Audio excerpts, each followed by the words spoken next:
sa tubig, doon ka lang sa sarili mong balon kumuha ng iyong iinumin. Dahil baka magtaksil din sa iyo ang iyong asawa. Dapat ang mag-asawa ay para lamang sa isa't isa at huwag makihati sa iba. Maging maligaya ka sa iyong asawa na napangasawa mo noong iyong kabataan. Maganda siya at kaakit-akit gaya ng usa. Sana ay lagi kang lumigaya sa kanyang dibdib at maakit sa kanyang pag-ibig. Anak, huwag kang paaakit sa malaswang babae o hipuin man ang kanyang dibdib, sapagkat nakikita ng Panginoon ang lahat ng iyong ginagawa. Saan ka man naroroon, tinitingnan ka niya. Ang masamang tao ay bihag ng kanyang kasamaan, para itong bitag na hupuli sa kanya. Maliligaw siya dahil sa kanyang kamangmangan at mamamatay dahil ayaw niyang itinutuwi. Dagdag na babala. Ika-6 na kabanata. Anak, kapag nangako kang managot sa utang ng iba at naipit ka sa pangakong iyon, ganito ang gawin mo upang maayos ang pananagutan mo sa kanya. Puntahan mo siya at makiusap na pakawalan kanya sa iyong pananagutan. Huwag kang titigil na makiusap hanggang sa maging malaya ka, tulad ng isang ibon o usa na nakawala sa isang mangangaso. Kayong mga tamad, tingnan ninyo at pag-aralan ang pamumuhay ng mga langgam upang matuto kayo sa kanila. Kahit na walang namumuno at naguutos sa kanila, nag-iipon sila ng pagkain kapag tag-araw at panahon ng anihan, upang may makain sila pagdating ng tag-ulan. Kayong mga tamad, matutulog na lang ba kayo? Kailan kayo gigising? Kaunting tulog, kaunting pahinga, at ang paminsan-minsang paghalukit-kit ng mga kamay, at hindi ninyo mamamalayan, darating ang kahirapan na para kayong ninakawan ng tulisan. Ang taong walang kwenta at masama ay puro kasinungalingan ang sinasabi. Kumikindat at sumisenyas siya gamit ang kanyang mga kamay at paa para makumbinsi ang mga tao sa mga sinasabi niya. Ang puso niya ay puno ng pandaraya, laging nagbabalak na gumawa ng masama, at sa mga gulo siya ang nagpapasimula. Kaya biglang darating sa kanya ang kapahamakan at hindi na siya matutulungan. May mga bagay na kinamumuhian ang Panginoon: ang pagmamataas, ang pagsisinungaling, ang pagpatay ng tao, ang pagpaplano ng masama, ang pagmamadaling gumawa ng masama, ang pagpapatuo sa kasinungalingan, at pinag-aaway ng kanyang kapwa. Anak, sundin mo ang itinuturo at iniuutos ng iyong mga magulang. Itanim mo ito sa iyong isipan para hindi mo makalimutan.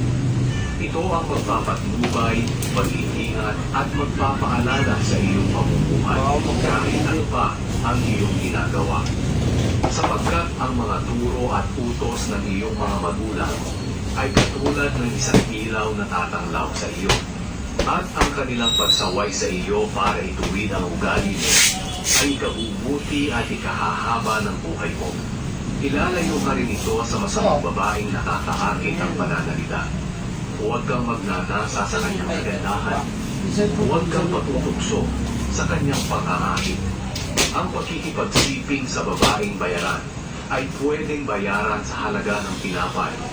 Ngunit ang pakikipagsiping sa asawa ng iba ay pagbabayaran mo ng iyong buhay. Kung maglalaro ka ng apoy sa iyong kandungan, tiyak na masusunog ang damit mo. At kung tatapak ka sa bagat, mapapaso ang mga paa mo. Kaya kapag sumiping ka sa asawa ng iba, magdurusa ka. Minsan nauunawaan ng mga tao ang taong nagnakaw dahil sa gutom. Ngunit pinagbabayad naman siya ng 7 beses ng kanyang ninakaw kapag nahuli, kahit maubos pa ang lahat ng pag-aari niya. Ang taong sumisipin sa asawa ng iba ay hangat. Sinisira lang niya ang kanyang sarili. Masasaktan siya at habang buhay na mapapahiya.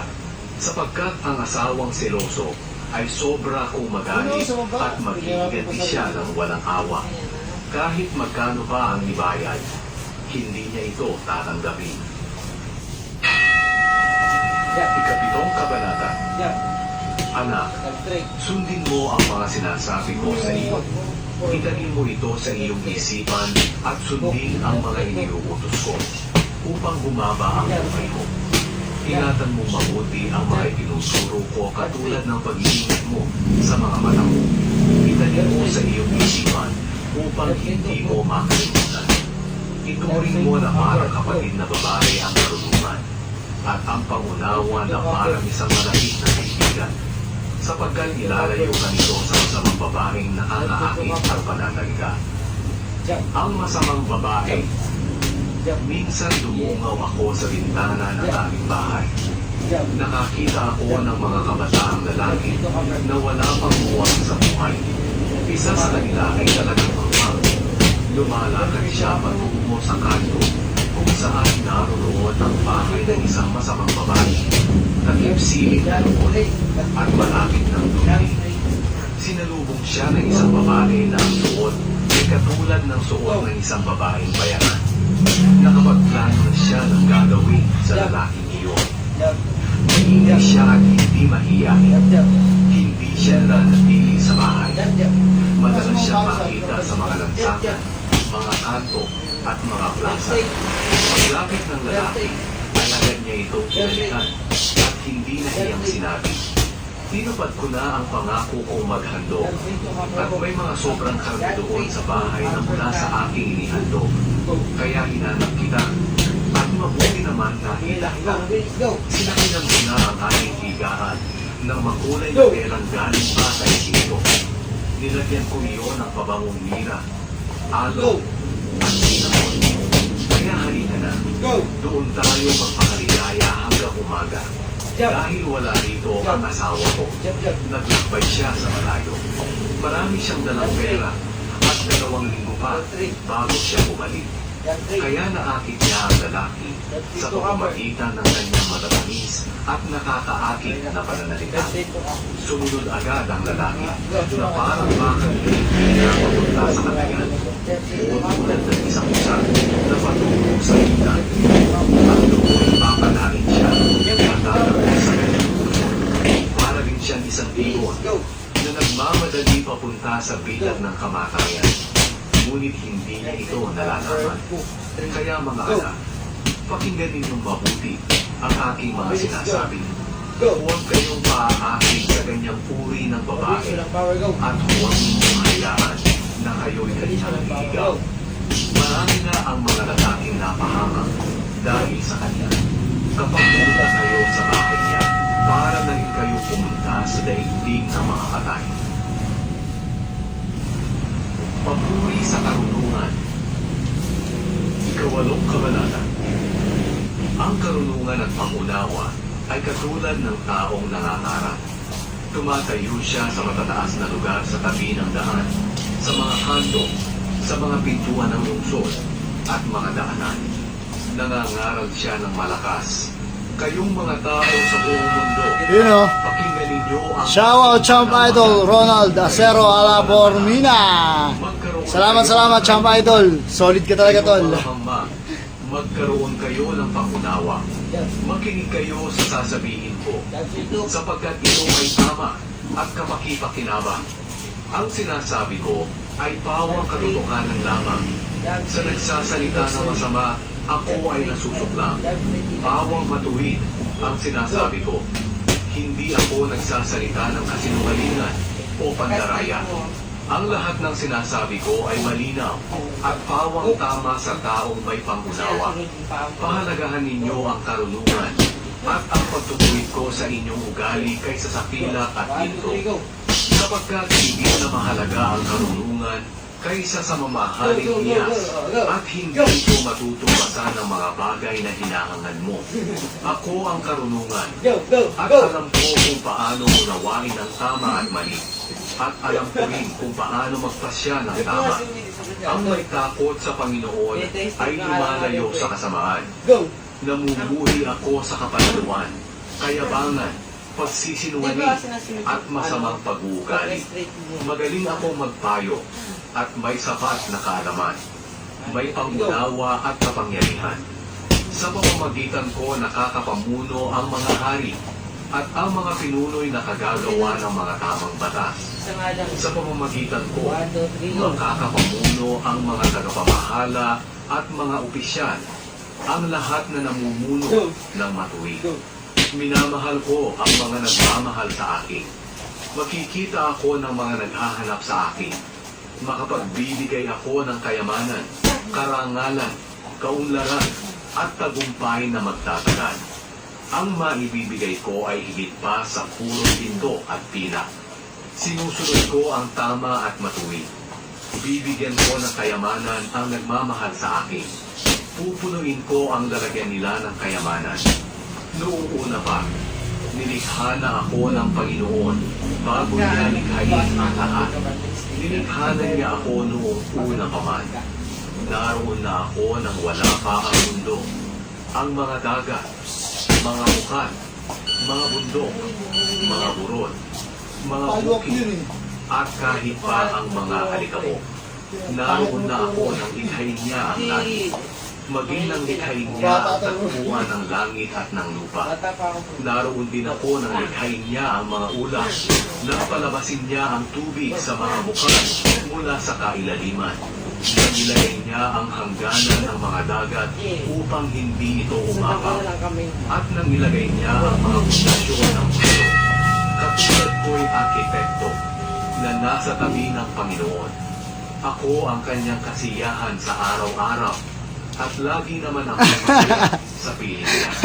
Natutuwa Baka daw tamaan ka siya, sabi naman. at sa mga taong nilagay niya. Sabi ni Tolasero, Yung mga anak. tabang-tawa ako sa Rocky. Mapalad ang mga sumusunod sa pamamaraan ko. Pakinggan ninyo ang mga pagtutuwid ko sa inyong pag-uugali Time na! upang maging marunong kayo. At huwag ninyo itong kalilimutan. Mapalad ang taong laging sa akin nakatuon ng isip at naghihintay para makinig sa akin. Sapagkat ang taong makakasubok sa akin ay magkakaroon ng maganda at mahabang buhay. At pagpapalangin siya ng Panginoon. Ngunit ang taong hindi makakasumbong sa akin ay ipinapahamak ang kanyang sarili. Ang mga galit sa akin ay naghahanap ng kamatayan. Ang karunungan at ang kamangmangan. Ikasyam na kabanata. Ang karunungan ay katulad ng isang taong nagtayo ng kanyang bahay na may 7 haligi. Pagkatapos nagkaroon siya ng malaking handaan. Naghanda siya ng mga pagkain at mga inumin. At saka inutusan niya ang mga katulong niyang babae na pumunta sa pinakamataas na lugar ng bayan para ipaalam ang ganito. Kayong mga kulang sa karunungan at pag-unawa, inaanyayahan kayo sa isang malaking handaan. Hali kayo, kumain kayo at uminom ng aking inihanda. Iwanan na ninyo ang kamangmangan upang mabuhay kayo ng matagal at may pangunawa. Kung sasawayin mo ang taong nangungutya, iinsultuhin ka niya. Kung sasawayin mo ang taong masama, sasaktan ka niya. Kaya huwag mong sasawayin ang taong nangungutya, sapagkat magagalit siya sa iyo. Sawayin mo ang taong marunong, at mamahalin ka niya. Kapag tinuruan mo ang isang taong marunong, lalo siyang magiging marunong. At kapag tinuruan mo ang isang taong matuwid, lalo pang lalawak ang kanyang kaalaman. Ang paggalang sa Panginoon, ang pasimula ng karunungan. At ang pagkilala sa banal na Diyos ay nagpapahiwatig ng pagkaunawa. Sa pamamagitan ng karunungan, hahaba ang iyong buhay. Kung may karunungan ka, magdudulot ito sa iyo ng kabutihan. Ngunit magduro sa kapong ito'y iyong tatanggihan. Ang kamangmangan ay katulad ng isang babaeng maingay, hindi marunong at walang nalalaman. Nakaupo siya sa pintuan ng kanyang bahay o sa upuan sa mataas na lugar sa lungsod at tinatawag ang mga dumadaan na papunta sa kanilang trabaho. Sabi niya, "Hali kayo rito, kayong mga walang karunungan, At sinabi pa niya sa walang pangunawa, mas masarap ang tubig na inakaw at mas masarap ang pagkain na kinakain ng ihi. Ngunit hindi alam ng mga tao pupunta sa kanya na sila ay mamamatay. Ang mga nakapunta na sa kanya ay nauna sa libing. Talaga, jump straight from upper. Ininis ko nga eh. Ang mga kawikaan ni Solomon, Hindi ikasampung nakakatawa, kabanata. nakakabuboy. Narito ang mga kawikaan ni Solomon. Ang anak na marunong ay ligaya ng magulang. Ngunit ang anak na hangal ay nagbibigay Galingin mo daw umilag ng siya, oh. kagutulan. Ang kayamanang nakuha sa masamang paraan ay hindi makapagbibigay ng anumang kabutihan. Ngunit ang matuwid na pamumuhay ay makapagliligtas sa iyo sa kamatayan. Hindi hinahayaan ng Panginoon na magutom ang mga matuwid. Ngunit ipinagkakalit naman siya ang hangad ng mga masama. Nagpapahirap ang katamaran, ngunit ang kasipagan ay nagpapayaman. Ang nagtitimbang ng pagkain kapag anihan ay anak na marunong. Ngunit ang anak na laging tulong kapag anihan ay kahiyahiya. Ang taong matuwid ay pinagpapala. Ang bibig ng masamang tao ay nakakapinsala.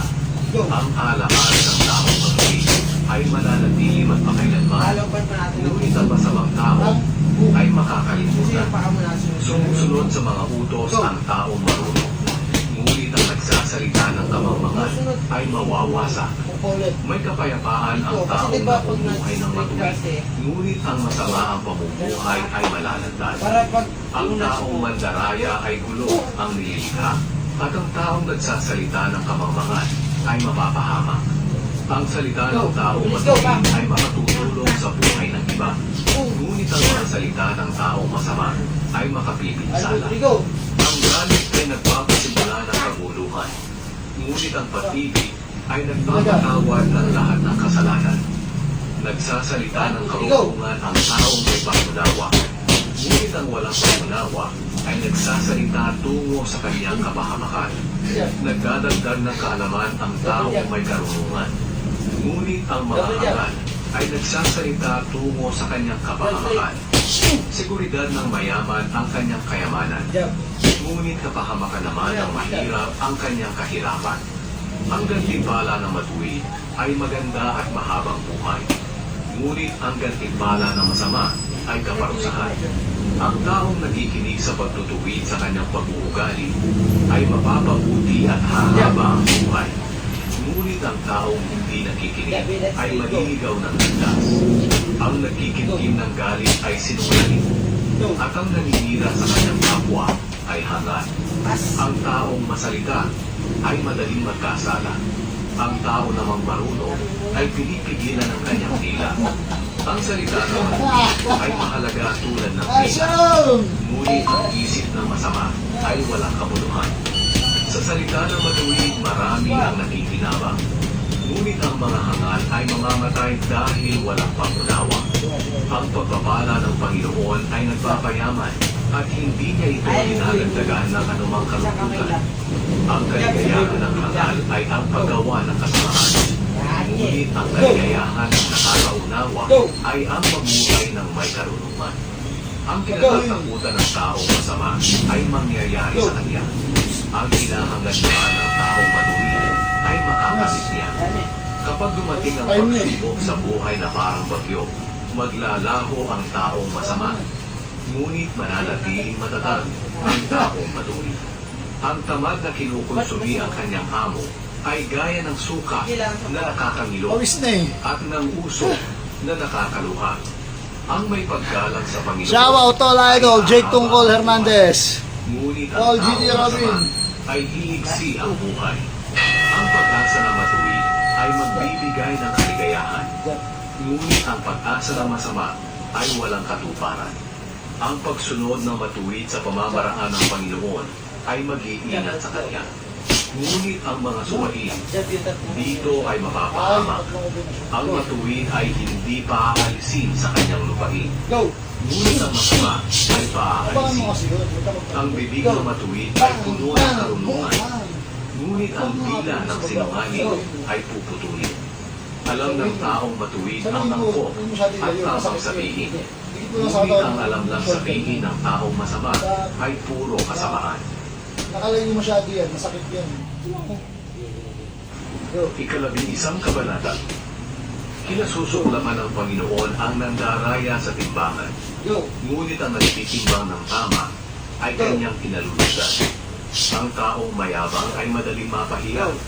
Ngunit may karunungan ang taong mapagpakumbaba.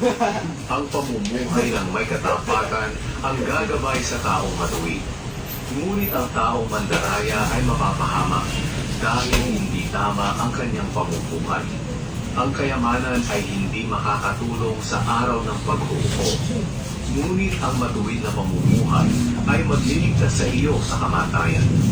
Ang matuwid at walang kapintasang pamumuhay ay makapagpapagaan ng buhay. Ngunit ang masamang pamumuhay ay maghahatid ng kapahamakan. Ang pamumuhay ng taong matuwid ang magliligtas sa kanya. Ngunit ang hangad ng taong mandaraya ang magpapahamak sa kanya. Kapag namatay ang taong masama, pag-asa niya'y mawawala at ang kanyang mga inaasahan ay mawawalan ng kabuluhan. Inililigtas ng Diyos sa kahirapan ang matuwid, ngunit ang masama ay kanyang pinababayaan. Sinisira ng hindi maka-Diyos ang kapwa niya sa pamamagitan ng kanyang mga salita. Ang taong matuwid ay mailigtas ng kanyang kaalaman. Kapag ang matuwid ay pinagpapala, mga tao ay sumisigaw sa tuwa.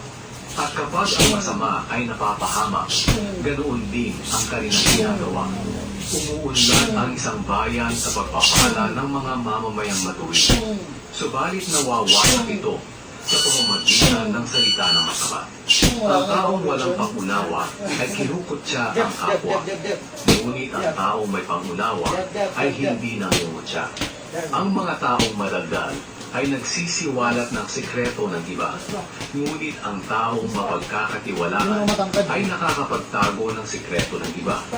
Babagsak ang bansa kung ang namumuno nito ay walang gumagabay. Ngunit kung maraming talapayo, tiyak ang tagumpay. Delikado ang mga kung managot sa utang ng iba. Kaya iwasan itong gawin upang hindi ka magkaproblema. Kapoy! Ang babaeng maganda ang ugali ay nag-aani ng karangalan. Ngunit ang taong marahas ay magaling lang sa pag-angkin ng kayamanan. Ang taong tamad ay maghihirap, ngunit ang taong masipag ay yayaman. Kung mabait ka, para iyon sa iyong kabutihan. Ngunit kung malupit ka, para iyon sa iyong kapahamakan. Ang masamang tao ay hindi tatanggap ng tunay na gantimpala. Ngunit ang gumagawa ng matuwid ay tatanggap ng tunay na gantimpala. Ang taong gumagawa ng matuwid ay patuloy na mabubuhay. Ngunit ang taong gumagawa ng masama ay mamamatay. Kasuklam-suklam sa Panginoon ang pag-iisip ng masama. Ngunit ang buhay na matuwid ay kalugod-lugod sa Kanya. Ang taong masama, tiyak na parurusahan. Ngunit ang matuwid ay makakaligtas. Pwede mo rin yung gawin Ang yung job magandang jobs, babaeng hindi marunong magpasya ay parang isang gintong sinsin sa uso ng baboy. Bukok lang. Ang ninanais na matuwid ay bawang kabutihan. Ito ang Ngunit maggagala ang nun. ninanais na masama ay nagdudulot ng kaguluhan. Ang mga taong mapagbigay ay lalong yumayaman. Control yung speed na yun. Ngunit ang mga taong sakim ay hahantong sa kahirapan. Ang taong mapagbigay ay magtatagumpay sa buhay. Ang taong tumutulong ay siyak na tutulungan. Isinusumpa ang taong nagtatago ng paninda para maitinda ito kapag mataas na ang presyo. Ngunit pinupuri ang taong hindi nagtatago ng paninda. Ang taong naghahanap ng kabutihan ay makakatagpo ito. Mahirap yun dyan. Ngunit ang taong naghahanap ng gulo ay makakatagpo rin ng gulo. Mabibigo ang taong nagtitiwala sa kanyang kayamanan. Ngunit ang taong matuwid ay nalago na parang sariwang halaman. Ang mga hanga na nagdadala ng gulo sa sariling tahanan ay walang mamanahin sa huli. Magiging alipin lang sila ng mga taong may karunungan. Ang ginagawa ng mga taong matuwid ay makakatulong sa iba upang mapabuti at mapahaba ang kanilang buhay. At wala Pinagdadala niya ang mga tao sa pamamagitan ng kanyang karunungan. Ang mga ginagawa ng mga taong matuwid dito sa mundo ay ginagantihan ng kabutihan. Gayon din sa makasalanan at hindi kumikilala sa Diyos. Ganun ang lahat ay kaparusahan. Ikalabindalawang kabanata.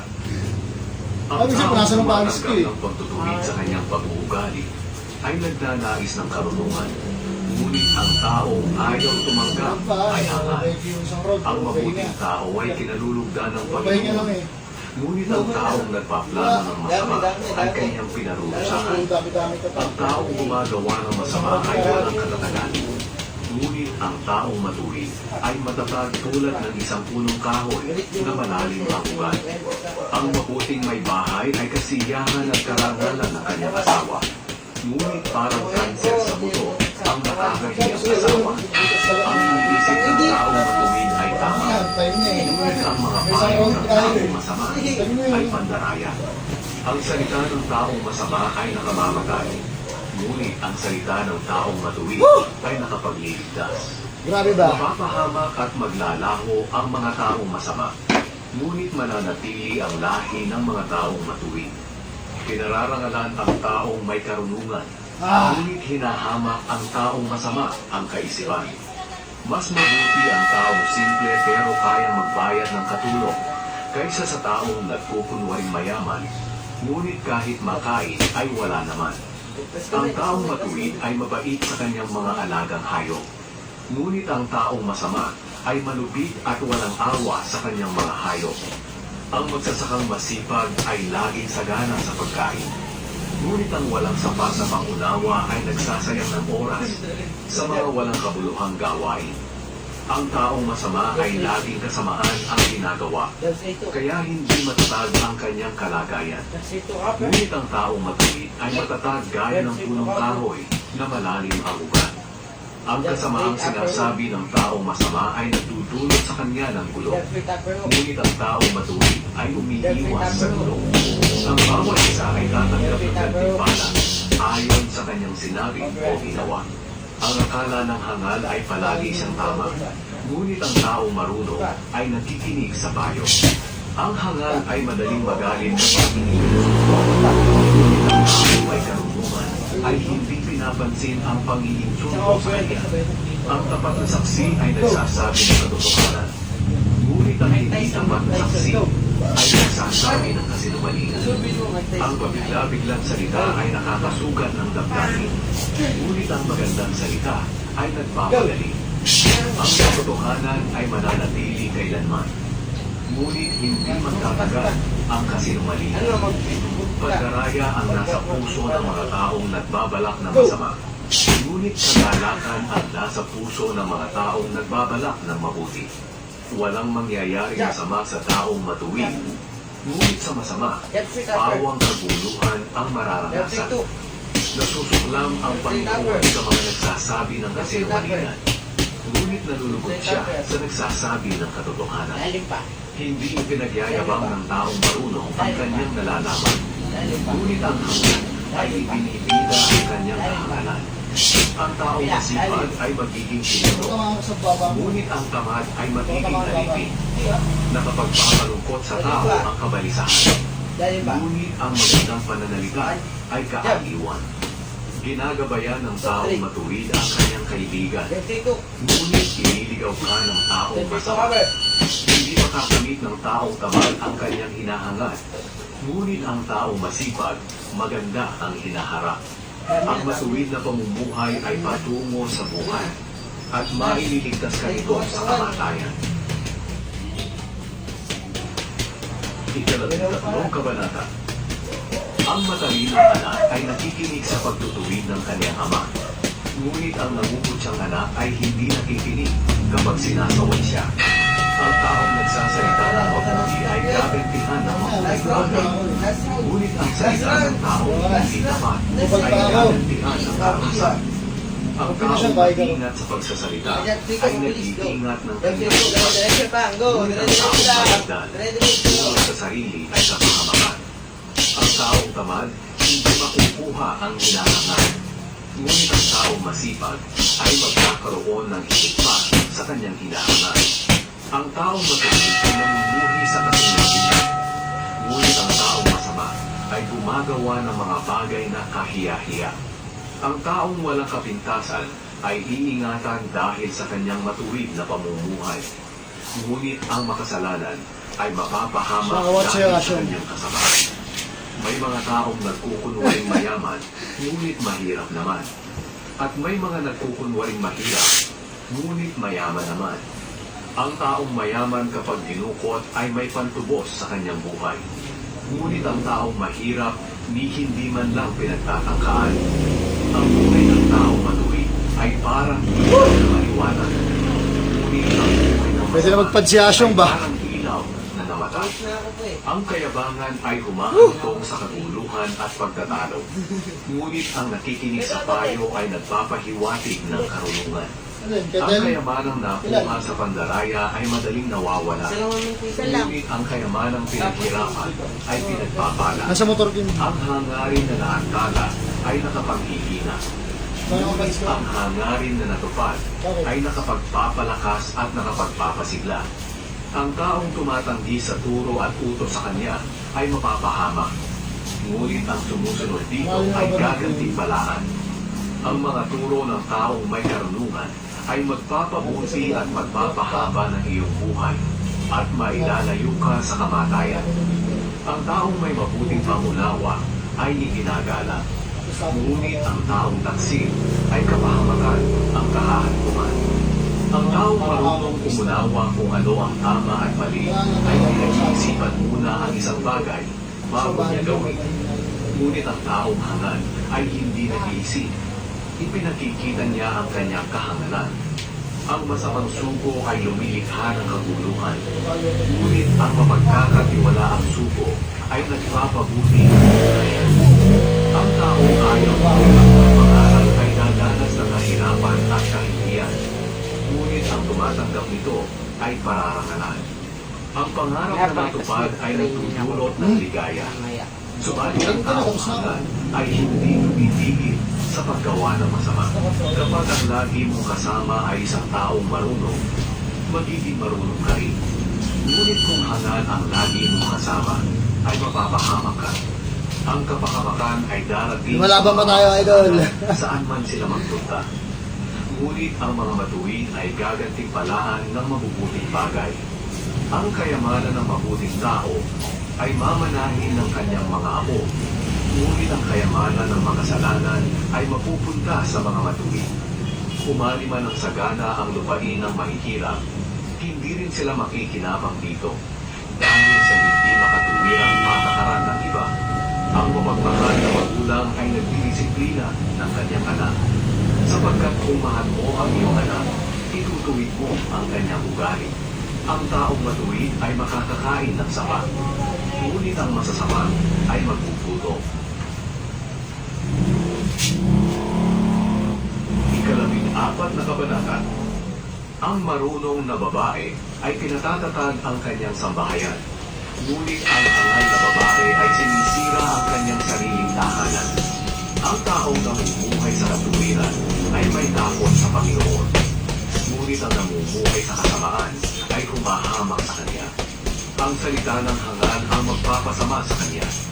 Ngunit ang salita ng marunong ang mag-iingat sa kanya. Kapag wala kang hayop na pang-araro, wala kang aaningin. Ngunit kung may hayop ka at malakas pa, marami ang iyong aaningin. Ang tapat na saksi ay hindi nagsisinungaling. Ngunit pawang kasinungalingan ang sinasabi ng saksing sinungaling.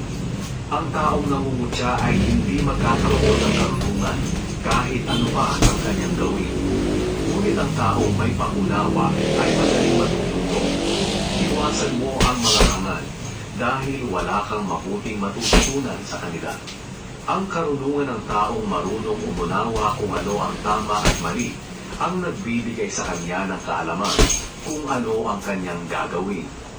Ngunit ang kahangalan ng taong hangal ang magliligaw sa kanya. Baliwala sa mga hangal ang makagawa ng kasalanan. Ngunit ang taong matuwid ay gustong maging kalugod-lugod sa Diyos. Ikaw lamang ang nakakaalam ng iyong kaliguan at kagalakan.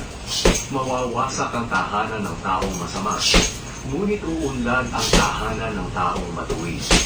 Maaaring sa tingin mo ang daang tinatahak mo ay matuwid, ngunit kamatayan pala ang dulo nito. Maaaring maitago ang kalungkutan sa pamamagitan ng pagtawa, ngunit pagkatapos ng kasiyahan, nariyan pa rin ang kalungkutan. Ang tao ay tatanggap ng nararapat sa kanya kung ano ang ginawa niya, mabuti man o masama. Naniniwalaan ng mangmang ang lahat ng kanyang napapakinggan. Ngunit ang taong marunong umunawa ay pinag-iisipan ang kanyang napakinggan. Ang taong marunong ay iniingatan ang kanyang sarili at umiiwas sa gulo. Ngunit ang taong hangal ay walang pag-iingat at padalos-dalos. Ang taong madaling magalit ay nakagagawa ng kamangmangan. Ang taong mapaglinlang ay pinapupuotan. Makikita ang kamangmangan sa taong walang alam. Ngunit makikita ang karunungan sa taong nakakaunawa kung ano ang mabuti at masama. Ang taong masama ay yuyuko sa taong matuwid at magsusumamo na siya ay kahabagan. Ang mga mahirap, kadalasan ay hindi kinakaibigan kahit ng kanyang kapitbahay. Ngunit ang mga mayaman ay maraming kaibigan. Ang humahamak sa kapwa ay nagkakasala. Ngunit ang tumutulong sa dukha ay pinagpapala. Ang nagbabalak ng masama sa kapwa ay nagkakasala. Ngunit ang nagpaplano ng mabuti ay dadamayan at mamahalin ng kapwa. Ang masikap sa trabaho ay may pakinabang. Ngunit magiging mahirap ang puro salita lang. Ang karangalan ng taong marunong ay ang kanyang kayamanan. Ngunit ang hangal ay lalo pang madadagdagan ang kahangalan. Ang tapat na saksi ay nagliligtas ng buhay. Ngunit taksil ang saksing sinungaling. Ang taong may takot sa Panginoon ay may kasiguraduhan at siya ang kanlungan ng kanyang sambahayan. Ang pagkatakot sa Panginoon ay magpapabuti at magpapahaba ng iyong buhay at maglalayo sa iyo sa kamatayan. Ang kapangyarihan ng isang hari ay nasa dami ng kanyang nasasakupan. Ngunit kung walang tauhan, tiyak ang kanyang kapahamakan. Ang mapagpasensya ay masigit ang karunungan. Ngunit ang madaling magalit ay nagpapakita ng kahangalan. Ang payapang isipan ay nagpapalusog ng katawan. Ngunit ang pagkaingit ay tulad ng kanser sa buto. Ang nangaapi ng mahihirap ay hinahamak ang Diyos na lumikha sa kanila. Ngunit ang nahahabag sa mahihirap ay pinararangalan ng Diyos. Mapapahamak ang masama dahil sa kanyang masamang gawain. Ngunit ang mga matuwid ay iingatan dahil sa kanilang pagkamakadiyos. Ang karunungan ay nasa isip ng taong may pangunawa. Ngunit ang mangmang ay walang nalalamang kahit ano tungkol sa karunungan. Ang matuwid na pamumuhay ng mamamayan ay nagpapaunlad ng kanilang bansa. Ngunit kung sila ay magkasala, mapapahiya ang kanilang bansa. Sa matalinong lingkod, ang hari ay nalulugod. Ngunit sa hangal na lingkod, siya ay napupuot.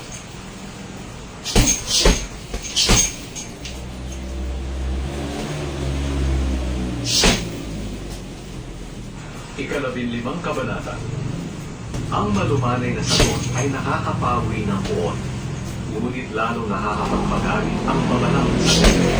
Ang salita ng taong marunong ay nagpapahiwatig ng karunungan. Ngunit ang salita ng hangal ay nagpapakita ng kahangalan. Nakikita ng Panginoon ang lahat ng lugar. Minamasdan niya ang ginagawa ng masasama at ng mga matuwid.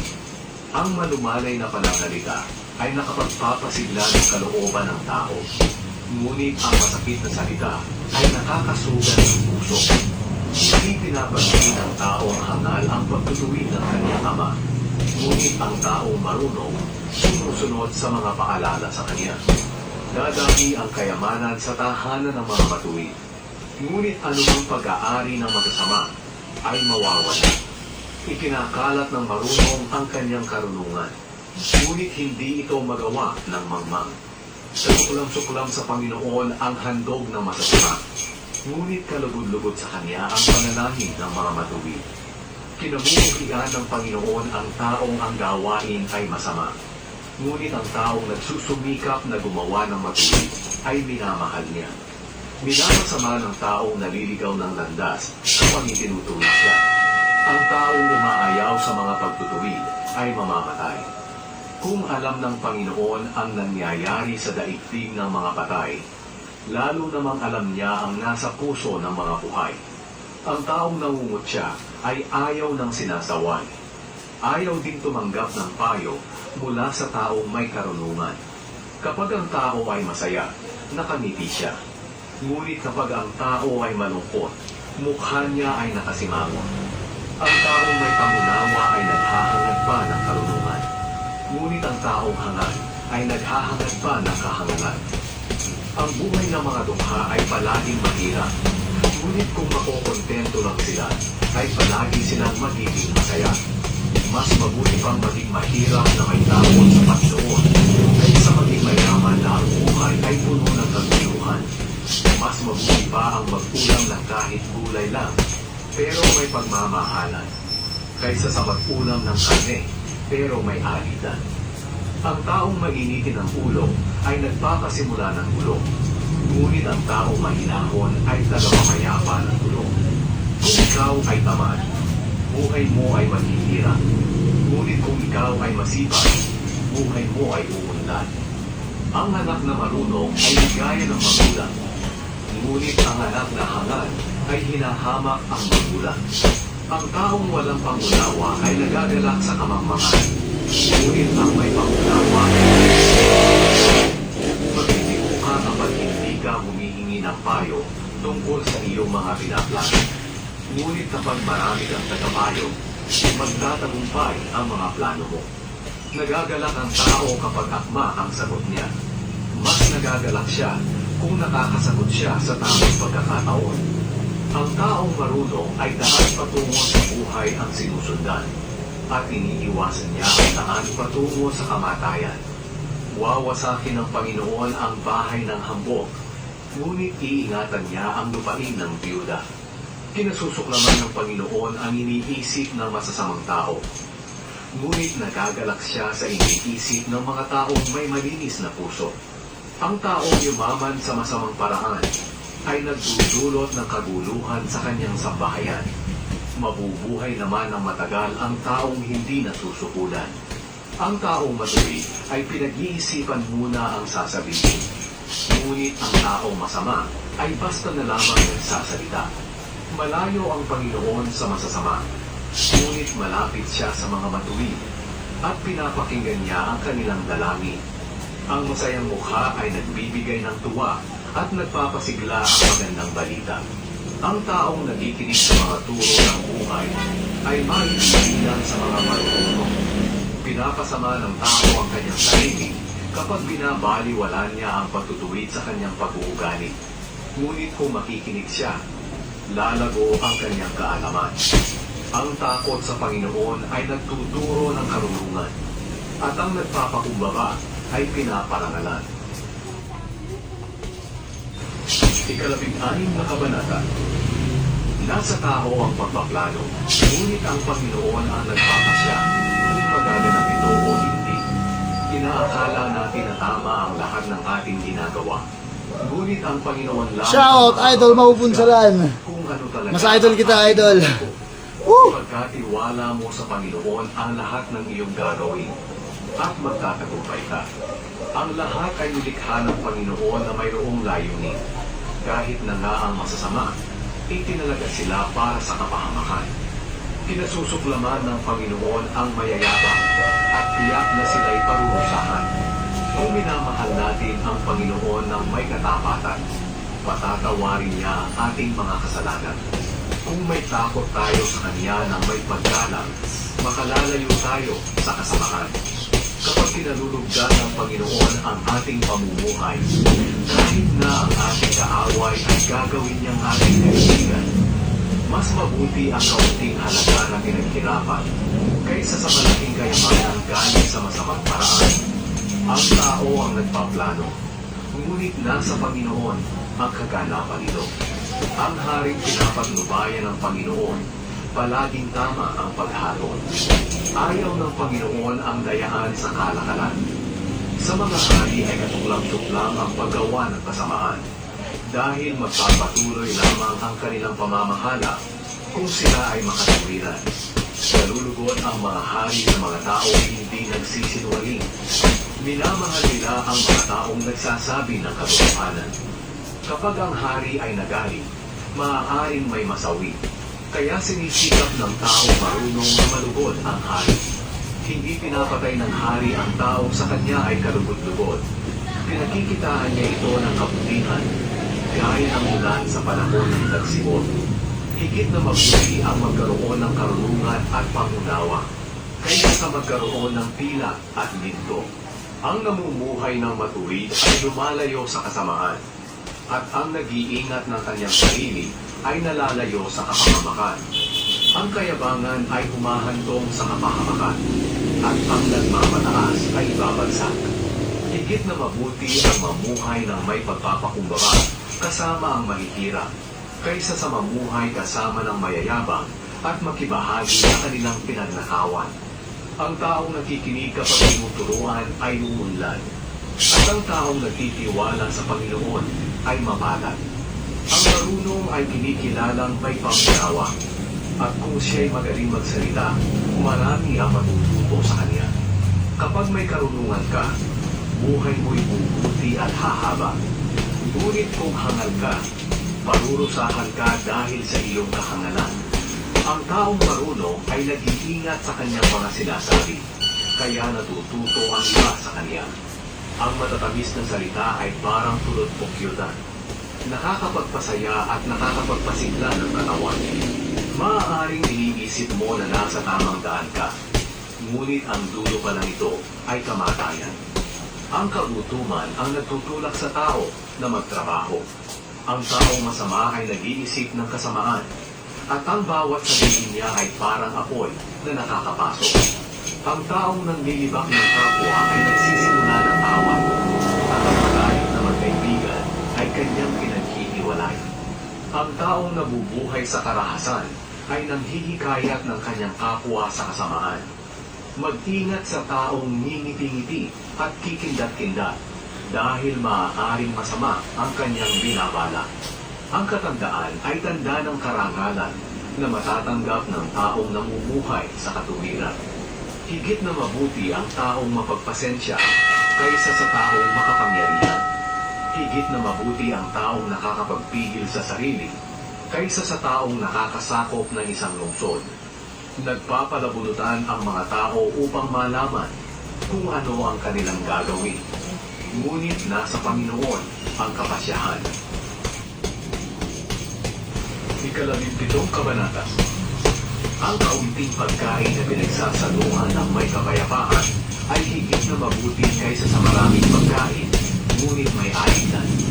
Pamumuluan ng marunong na libot ang nakakahiyang anak ng kanyang amo, at sa kanilang mamalahin makakabahagi pa ito. Sinusubok ng Panginoon ang puso ng tao katulad ng pilang at linto, na sinusubok sa apoy kung ito ay tunay o hindi.